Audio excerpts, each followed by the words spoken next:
Hello, good afternoon everyone. I'm Hassanal P. Thomas from BSED Mathematics 2A, and our report is all about Chapter 9, Audio Media. Audio has been used in education for decades already, beginning from the use of the audio cassettes in 1970s up to the digital audio that we are using now. For the introduction of our topic report, audio, audio use in education began in 1970s at ang audio cassettes ang kauna-unahan nilang ginamit. And until today, dominant pa rin ito sa mga school na ginagamit bilang mode of instructions. And the best audio voice that we are always hear and listen is our teacher's voice inside the classroom. Listening and hearing. Listening, also known as active listening, is a step further than hearing, where after the brain receives the nerve impulses, it interprets it, then it sends feedback. Listening is a key to good communication. Therefore, it requires concentration so that it can lead to better academic performance. When we say active listening, it talks about listening with active sense of minds or understanding. Listening is step further than on hearing dahil ang hearing means the ability of a person to perceive sounds o ang kakayahan ng isang tao na makarinig at hindi ang makinig. Active listening o ang pakikinig ay isang magandang way of communication dahil naintindihan ng isang tao kung ano ang sinasabi ng kanyang kausap at nakakapagbigay ito ng response o feedback according sa na-receive na words o salita. At dahil sa concentration, active listening can lead you to get a good academic performance. Hearing is one of the five senses of a person, and it is the ability to perceive sound by detecting vibration through an organ such as the ear. According to Merriam-Webster, hearing is the process of function or power of perceiving sound, specifically the special sense by which noises and tones are received as stimuli. Hearing is one of the five senses of a person, and it is the ability of a person to perceive sound sa pamamagitan ng ating mga tenga at ito rin ang daan para makareceive ng message, salita na galing sa ating kausap. Listening and hearing thought synonymous are complete different things. You can listen to someone without actually hearing anything. If you are daydreaming, in class, you are hearing the noise inside the classroom and not listening to what the teacher is saying. According dito, listening and hearing is completely different from each other.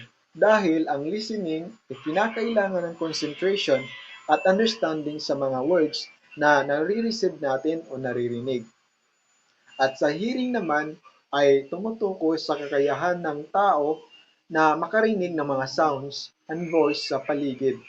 Pwede tayong makarinig without active listening. For example, if you are daydreaming in class, you are hearing the noise inside the classroom and not listening to what the teacher is saying or explaining. Developing listening skills techniques. Number 1, directed listening.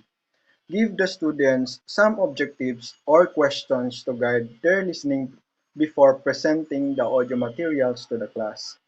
Directed listening ay ang pagbibigay ng advanced guide questions and instructions bago magbigay ng audio materials presentation sa klase para magkaroon ng focus ang mga students sa presentation. Number 2, following directions.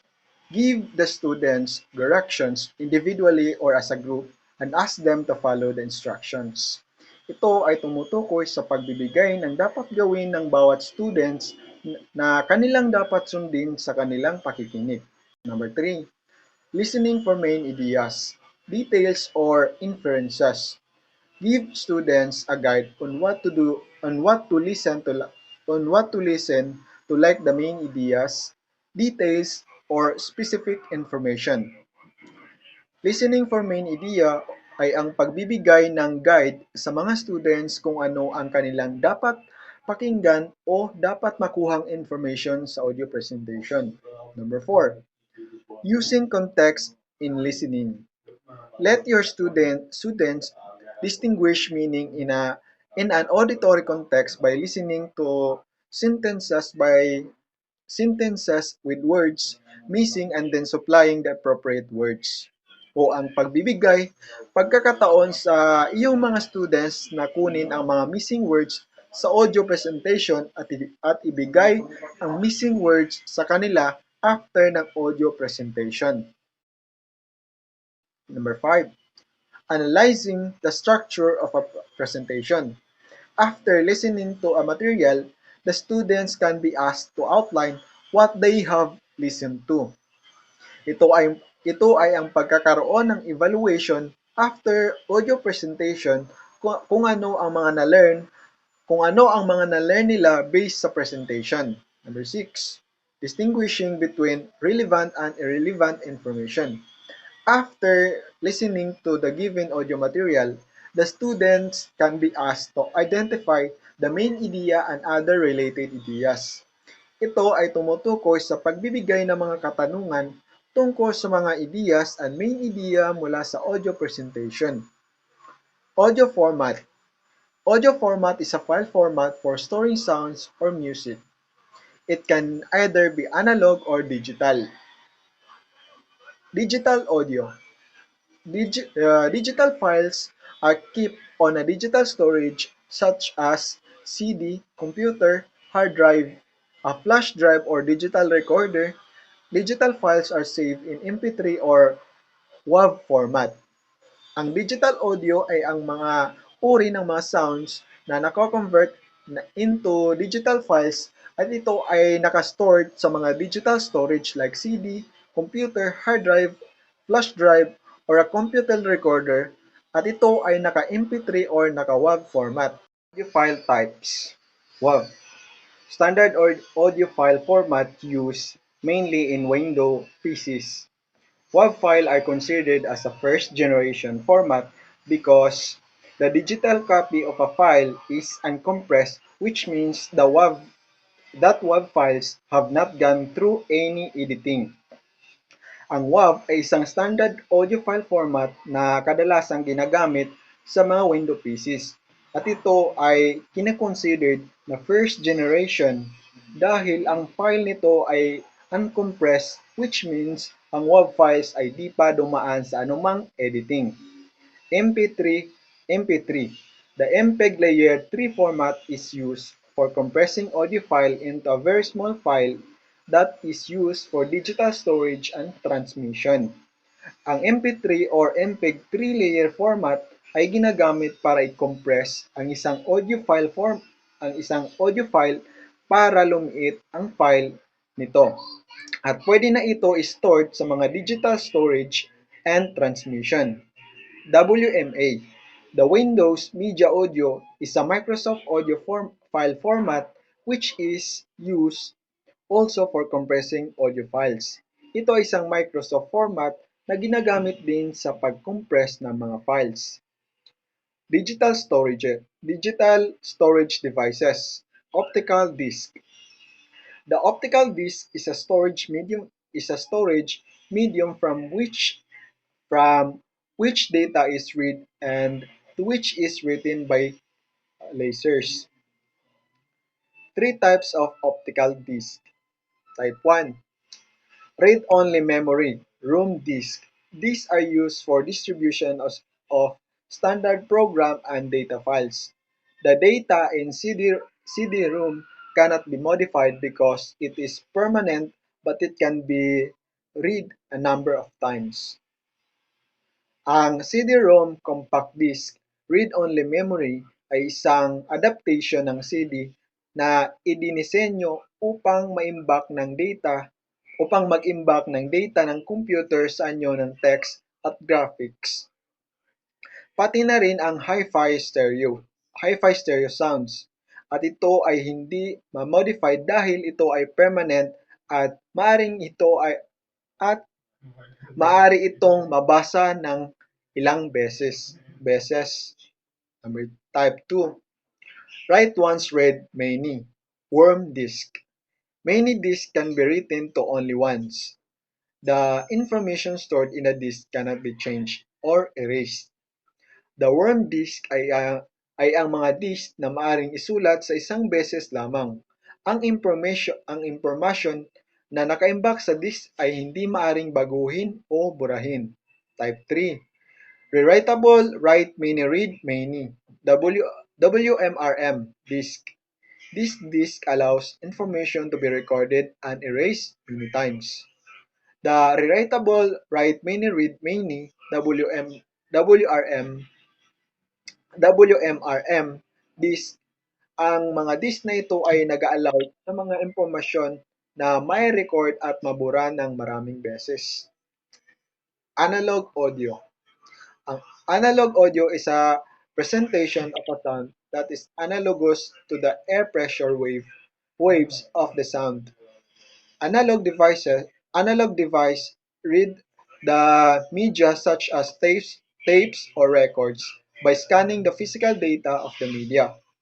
Ang analog na audio ay isang representation ng isang sound na katulad sa mga air pressure wave ng tunog.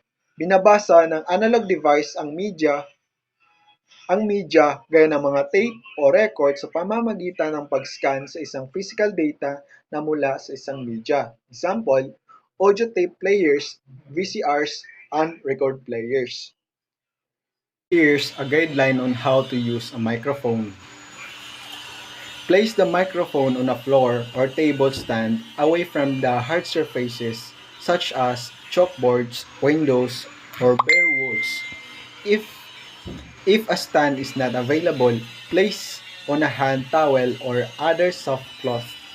Ilagay ang microphone sa isang sahig o table stand na malayo sa mga hard surfaces tulad ng mga pisara, bintana at dingding. Kung walang stand, ilagay sa hand towel o iba pang malambot na tela. Place the microphone in a good spot to achieve maximum pickup of desired sounds and minimal pickup of extraneous sounds. Avoid handing the microphone from one person to another. If necessary, move people instead before recording. Ilagay ang microphone sa isang magandang lugar upang makuha ang maximum na pag-pick up ng mga gustong tunog at kunting pag-pick up ng mga extraneous na tunog. Iwasang ibigay ang microphone mula sa isang tao patungo sa isa pa. Kung kinakailangan, lumipat mismo ang tao bago mag-record. Maintain a constant distance from the microphone. As a rule of thumb, your mouth should be about a foot from the microphone. If you are much closer, PS and VS will stand to pop up, and other breathy sounds can become annoying. Panatilihin ang constant distance mula sa microphone sa ating bunganga upang maiwasan ang mga pag-pop up ng ibang sounds sa ating microphone. Speak over top of the microphone, not directly into it. At ang panghuli ay ang magsalita sa taas ng microphone at huwag direkta. Assalamualaikum warahmatullahi wabarakatuh. I am Johan Unting and I am the second reporter of the Group 9. So, my report for today is the continuation of Hassanal's reports, which is the accessing audio. So, dito is malalaman natin kung paano mag-access ng audio, of course. So, first, what is accessing? So, when we say accessing, means to access, view, alter use, process, transfer, and etc. So, accessing audio files can be done in variety of ways such as through streaming audio, podcasting, internet radio, and digital players. Narito ang mga halimbawa or the most popular and well-known website that offer audio streaming are the Spotify, all the www.spotify.com, and the Panadora and www.panadora.com, the Last.fm or www.last.fm, last.fm, the Rhapsody or www.rhapsody.com, and the Group Shark or the www.groupshark.com. So, ito yung mga halimbawa ng streaming audio. Kung paano or ano yung mga ibang paraan ng pag-access ng audio gamit sa pamamagitan ng streaming audio, podcasting, internet radio, and digital players. So first, we have the streaming audio. So streaming audio is a method of delivering audio signal to your computer using the internet. So ito yung method or paraan ng pag-deliver ng audio signal sa ating computer gamit ang internet. So, dito is internet yung ginagamit para maka-deliver ng audio signal sa computer. So next, we have the podcasting. So podcasting from the word iPod and broadcasting. So podcasting refers to the recorded audio files in MP3 format that are distributed over the internet.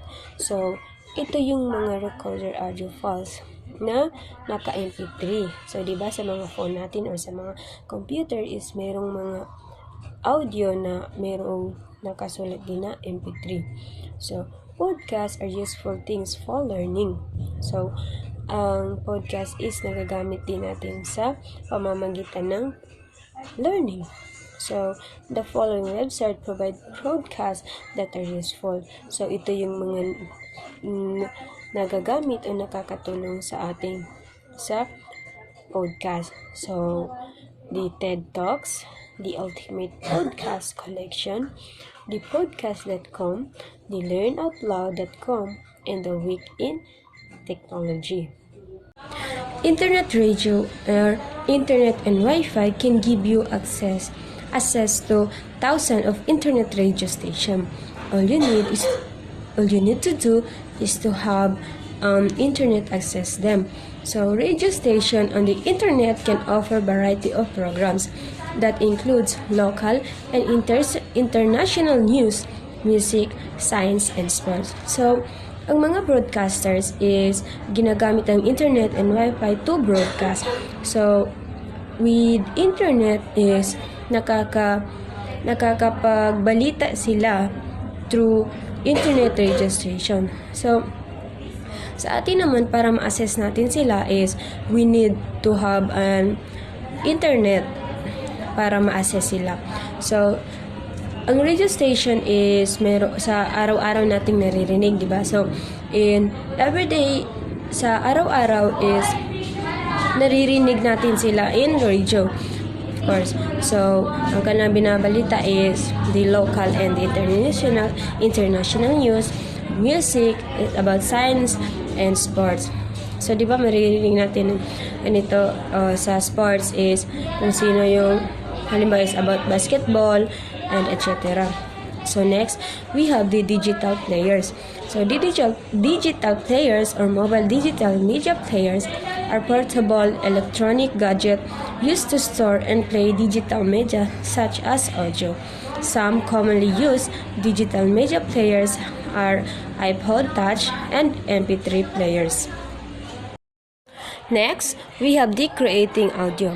So, dito is mapapag-usapan natin kung paano tayo nag-create o gumagawa ng audio. So, nowadays, creating audio via audio recording technology is very easy. So, tama no? So, sa panahon ngayon is madali na lang tayong maka-access o maka-record ng mga audio because of the technology that we have today. So, like the cellphone na ngayon ay high-tech na and masyado ng advance. Kaya with computer, with cellphone, or with use of any technology or the gadgets is nakaka-record na tayo ng audio na gusto nating i-record. So, audio equipment is now a portable tool for recording sounds and taking notes. So, tulad ng sabi ko, sa ngayon is ang ginagamit natin na mga equipment na ginagamit natin sa pagre-record ay yung mga technology na meron tayo ngayon. So si digital players ay ito yung mga media players or the mobile digital media players na meron sa ating mga cellphones. So, di ba sa mga cellphone natin is meron mga musics, then yung mga nakasulat doon sa mga title ng musics natin is merong MP3, di ba? So, that is the example of digital players. Next is how to record sounds. So, paano nga ba mag-record ng sounds in computer? You can record sound as a digital media files on your computer. So, maaari na tayong mag-record ng mga media files sa computer. So, ito yung mga steps o para maka-record sa computer. So, number 1 is make sure you have an audio input device such as microphone connected to your computer. So, una is bago ka mag-start for your recording is i-make sure mo muna meron kang merong microphone na nakakonect sa iyong computer. Then, next is click start, click all programs, click accessories, and then click sound recorder. So, if you want to start, then click the starts. Then, sunod sa starts is yung all programs. Then, next is the accessories, and then click this sound recorder. So, number 3 is click start recording. So, kung gusto mo nang magsimula, then i-click mo yung start recording. With sound recorder, you can record up to 60 seconds. So, sa computer is maaari ka lang mag-record within 60 seconds. So, next is to stop recording audio.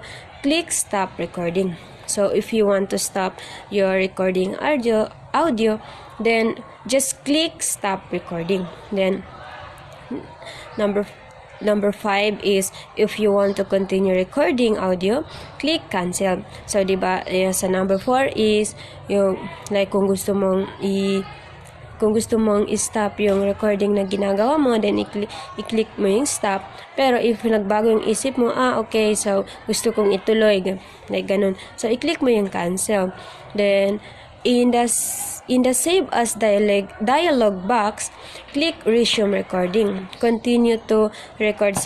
So next is with number 6, the type a file name for the recorded sound, and then click save to save the recorded sound as an audio file. By default, the recorded audio is saved as a Windows Media Audio or WMA file. However, there are Windows versions that save the audio file as a WAV file. So, dito naman is kung tapos ka nang mag-record ng audio mo, then kung isasave mo na, then dito is lalagyan mo na ng pangalan. So, i-rename mo kung anong, or ilagyan mo ng file name kung anong gusto mong ipangalan dun sa file na yun. So, next, there are some software that lets you also record sounds such as Audacity. So, when we say Audacity is lets you record sound, edit it, and apply special effects. So, pag sinabi natin Audacity, ito yung apps or the apps na pwede kang maka-record ng sound, then pwede mo itong i-edit, and pwede mo itong lalagyan ng effects or the tone. Yung tone ng voice mo is pwede mong palitan. Kung gusto mong mas palakihin yung voice mo o yung buo or manipis. So, si Audacity is pwedeng mag-edit dun sa ng tone ng voice dun sa Audacity.